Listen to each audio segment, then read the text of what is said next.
ulici holčička žila. Minerva se smála, od rána se těšila.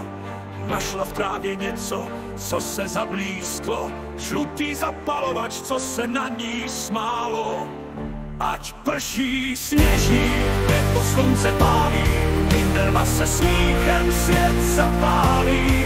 Se žlutým zapalovačem v ruce své, s ním dobrodružství prožije nové. On vláský vály, jak vítr foukal, zapalovač v kapse tiše tam broukal. Neboj se, kamaráde, já tě neopustím, s tebou svět kolem hravě překonám vším. Ať prší, sněží, nebo slunce pálí, Minerva se smíchem svět zapálí. Se žlutým zapalovačem v ruce své, s ním dobrodružství prožije nové. On vláský vlály, jak vítr foukal, zapalovač v kapse tiše tam broukal. Neboj se, kamaráde, já tě neopustím, s tebou svět kolem hravě překonám vším. Ať prší, sněží, nebo slunce pálí, Minerva se smíchem svět zapálí.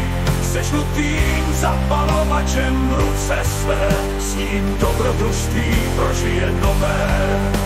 Když večer přišel a chlad začal být, Minerva zapalovač musela rozsvítit. Zapalme oheň, ať jsme teplem obklopení, ať se můžem smát až do svítání.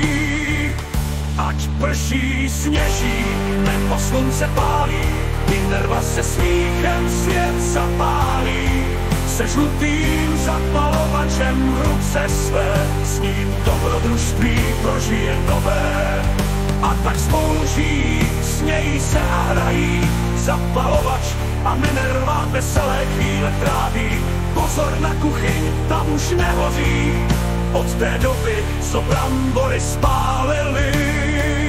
Ať prší, sněží, nebo slunce pálí, Minerva se smíchem svět zapálí. Se žlutým zapalovačem v ruce své, s ním dobrodružství prožije nové. A stále plápolá jejich plamen jasný, ať smích nikdy neuhasne, to je příběh krásný. Konec.